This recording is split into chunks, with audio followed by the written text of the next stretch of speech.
এই মুহূর্তে আমাদের সঙ্গে যে দুজন রয়েছেন তাদের সঙ্গে আগে পরিচয় করিয়ে নেবো।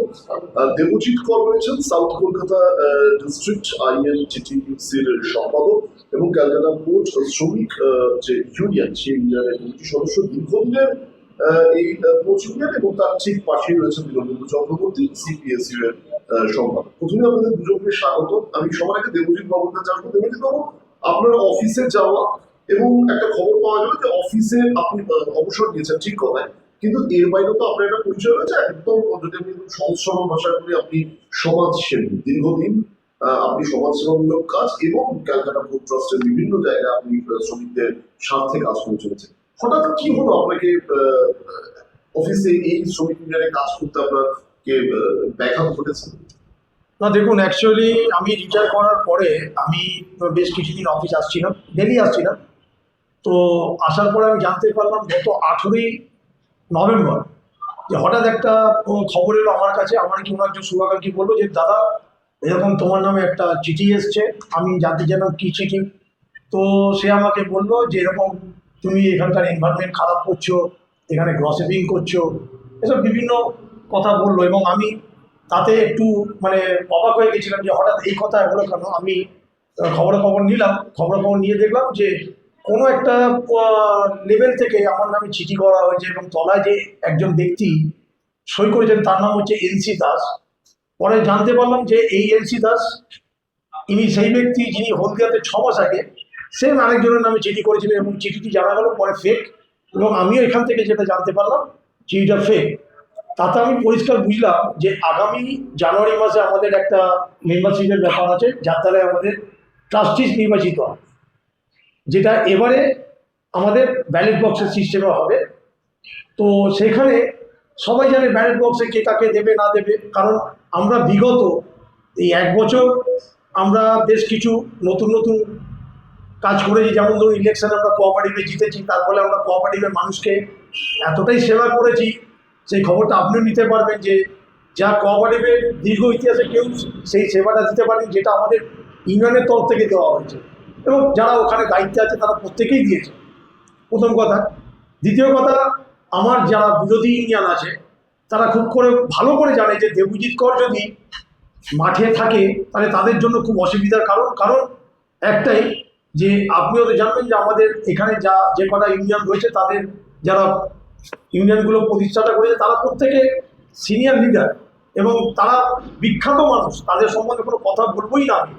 কিন্তু আমার একটা খুব গর্ব হয় যে আমি আমার জেনারেশন, আমার জেনারেশন বলছি, যে আমি একটা ইউনিয়নের জন্ম দিয়েছি, সেটাও আমার বিরোধী ইউনিয়নের সাথে ঝামেলা করে। তারপরে যাই হোক, পরবর্তী সব ইতিহাস সবাই সব কিছু জানে। কিন্তু আমি যেটা জানতে পারলাম যে আমাকে ঢুকতে দেওয়া হচ্ছে না। আমি ম্যানেজমেন্টের কাছে পরে খবর নিলাম। ম্যানেজমেন্টের ঊর্ধ্বতন ম্যানেজমেন্টে যারা অফিসার আছেন তারাও স্বীকার করেছে এক বাক্যে যে দেবুবাবু, এটা সম্পূর্ণ ফেক চিঠি, এটা আমরা জানি। তবে হ্যাঁ, আপনার কাজ কে করেছে সেটা বার করার। এবং আমিও ম্যানেজমেন্টকে বলেছি যে আমি দায়িত্ব নিয়ে বলছি যে কে এই নোংরা কাজ করতে পারে সেটা আমরা খুব ভালো করে জানি।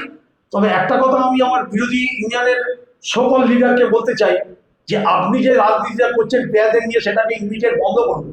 তার কারণ আপনি তাদেরকে মুখের মধ্যে একটা, হাতের সামনে সোনা আর মুখের সামনে মোয়া, এই দুটো জিনিস ধরিয়ে দিয়েছেন যে ভাই তুই আমার ইউনিয়নের হয়ে কাজ কর, আমি তাহলে তোকে এই পদ পাইয়ে দেবো, আদারওয়াইজ যদি আপনার কাজ না করে তাকে ট্রান্সফার করিয়ে দেবো। এরকম ইতিহাস আমাদের সামনে অনেক আছে।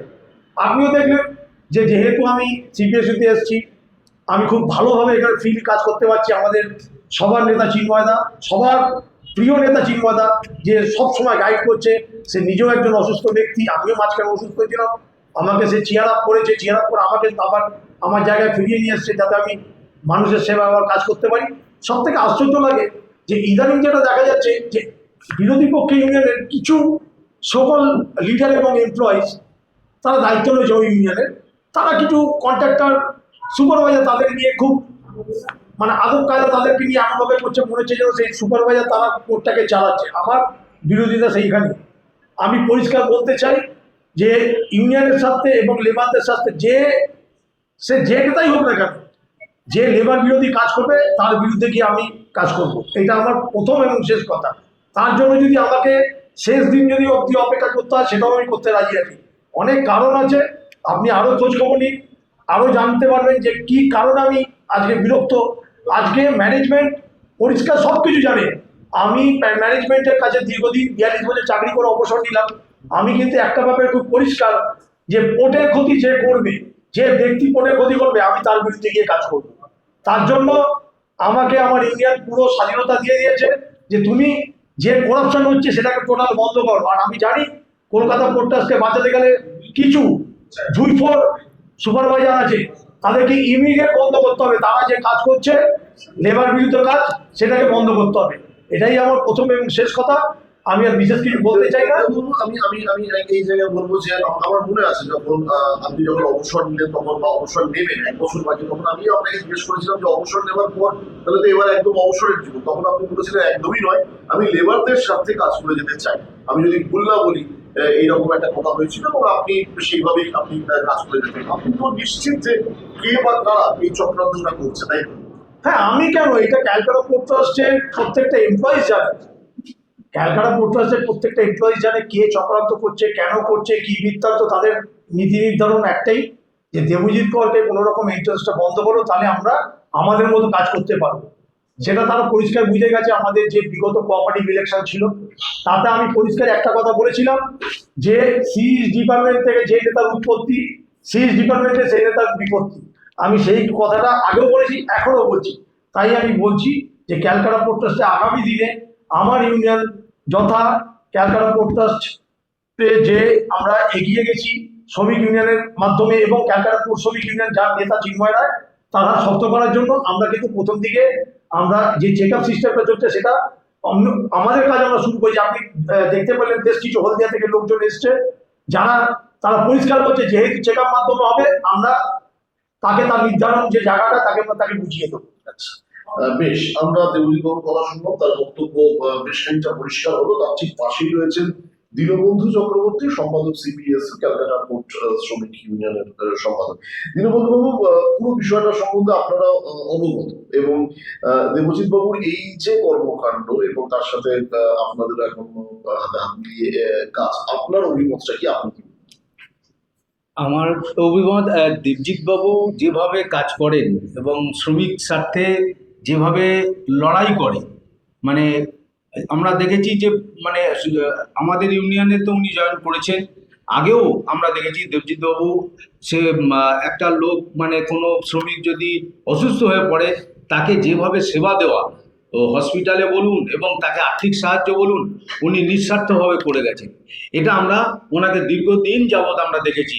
তখন উনি আমাদের ইউনিয়নে আসেন, উনি আমাদের সঙ্গে যে কোনো বিষয়ে ওনার কাছে আমরা হেল্প চেয়েছি, উনি করেছেন।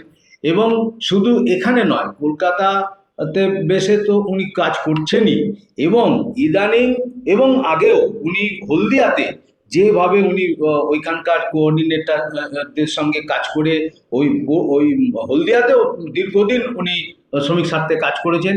এবং যার জন্যে আমাদের চিন্ময় রায় জেনারেল সেক্রেটারি, উনি লাস্ট যে আমাদের মিটিং হয়েছে সেই কমিটি মিটিংয়ে ওনাকে দায়িত্ব দেওয়া হয়েছে যে হলদিয়ার ব্যাপারটা দেবজিৎ তুমি দেখো, এবং আমাদেরও কয়েকজনকে কমিটির কয়েকজনকে ওনার সঙ্গে দেওয়া হয়েছে যে তোমরা ওনার সঙ্গে যাবে এবং ওই হলদিয়াতে যেন আমাদের যে আমাদের শ্রমিকরা আছে, আমাদের যে মেম্বাররা আছে, তাদের সঙ্গে কোঅর্ডিনেশনটা তৈরি করতে। এবং এইখানেও আপনি দেখবেন আজকেও আমাদের হলদিয়া থেকে কিছু শ্রমিক এসছেন দেবজিৎ বাবুর সঙ্গে দেখা করতে এবং আমাদের জেনারেল সেক্রেটারির সঙ্গে দেখা করতে। তো এই যে ওনার নামে ইদানিং যে অপবাদ দেওয়া হচ্ছে, এবং ওইখানে যারা কারণ দেখুন, এটা তো স্বাভাবিক যে ওনাকে যদি আটকানো যায়, বিরোধী পক্ষ যিনি আছেন তিনি ভালো করেই জানেন যে দেবজিৎকে যদি আটকানো যায় তাহলে আমাদের অনেক সুবিধে। কারণ ক্রেডিট সোসাইটিতে যেভাবে উনি আমাদের সাহায্য করে, আজকে ওই ক্রেডিট সোসাইটি আমরা আজকে হস্তক্ষেপ আমরা নিজেরা চালাচ্ছি, আমাদের কমিটি চালাচ্ছি। আর আগে ওই C2 INTTUC মিলে চালাতো, এখন আমরা নিজেরা চালাচ্ছি, ক্যালকাটা পোর্ট শ্রমিক ইউনিয়নই একা চালাচ্ছে। অতএব এই জায়গায় আমরা ওই জায়গায় অ্যাচিভ করেছি। এই দেবজিৎ কর অনেক সাহায্য করেছে আমাদের, আঞ্চলিক যে আমাদের আছেন সেই সবাই মিলে আমাদের চেষ্টা করে, আনোয়ার সাহেব যিনি আছেন কাউন্সিলর, উনিও অনেক সাহায্য করেছেন। তো সবাই মিলিতভাবে আমাদের ক্রেডিট সোসাইটি আগামী দিনে আমাদের যে চেকআপ যেটা আসছে, যেটা ব্যালট বাক্সের মধ্যে হবে মাধ্যমে, সেই জায়গায় আমাদের যদি জয়ী হতে হয় তাহলে দেবজিৎ বাবুকে আমরা তো পাশে পেয়েছি, আগামী দিনে উনি নিশ্চয়ই আমাদের অনেক সাহায্য করবেন এবং আমাদের ইউনিয়নে উনি এখন বর্তমানে কাজ করছেন। অতএব এইটা আমরা বলতে চাই যে উনি আগামী দিনে অনেক আমাদের সাহায্য করবে এবং ভালো কাজ করবে, এইটাই আমাদের আশা। দেবজিৎ বাবু, শ্রমিকদের সাথে এই কাজ এবং এই কাজ করতে গিয়ে আপনি তো ভীষণভাবে একরোখা যাদের শ্রমিক স্বার্থে কাজ করবো এবং ক্যালকাটা পোর্ট ট্রাস্টের কোনো ক্ষতি হোক সেই জায়গায় আমি যেভাবেই হোক সেটাকে আমি প্রতিরোধ করবো। শ্রমিকদের বক্তব্য কি? তারা কি বলছেন? শ্রমিকদের বক্তব্য, শ্রমিকরা তো সবসময় চাইছে, মাঝখানে আমি 2-3 মাস অফ হয়ে গেছিলাম, তারাও একটুখানি খুব ভেঙে পড়েছিল, কারণ আমিও শারীরিকভাবে যেভাবে মানে অসুস্থ হয়েছে, আমি ভেবেছিলাম হয়তো আমি ফিডব্যাক করতে পারবো না। বাট আমার বর্তমান যে জেনারেল সেক্রেটারি চিন্ময়দা যেভাবে আমাকে এনকারেজ করেছে, এবং দিনদা প্রত্যেকেই সিনিয়র লিডার যারা সিনিয়র মেম্বার আছে তারা প্রত্যেকেই আমাকে এনকারেজ করেছে যে তুমি ইউনিয়নে আসো, 10টা লোকের সাথে থাকো, তাহলে দেখবে আবার তুমি পুরোনো জায়গায় ফিরে আসবে। এবং আমার এখানে অনিল আছে, অনিলও এরাও প্রচণ্ড আমাকে করেছে, মিস করেছে ওই সময়। তো এখন ওরা আবার মোটামুটি নিজেদের জায়গায় চলে এসেছে। তো আমি বলবো যে শ্রমিকদের ব্যাপারে অনিলের সাথে কথা বলাটাই আমার মনে হয় আরো বেশি ভালো হবে, কারণ মাঝখানে 3 মাস আমার গ্যাপ ছিল, ওই গ্যাপটাই তো আরো ভালো করে বলতে পারবে কি কি ওদের উপর দিয়ে গেছে। বেশ, আমরা কথা বললাম ক্যালকাটা পোর্ট শ্রমিক ইউনিয়নের দুজনের সঙ্গে, দেবজিৎ কর, তার সাথে কথা বললাম তিনি দক্ষিণ কলকাতা ডিস্ট্রিক্ট আইএনটিইউসির সম্পাদক এবং এর পাশাপাশি নবীন চক্রবর্তী সম্পাদক ক্যালকাটা পোর্ট শ্রমিক ইউনিয়নের, সেই সম্পাদকের সাথে আমরা কথা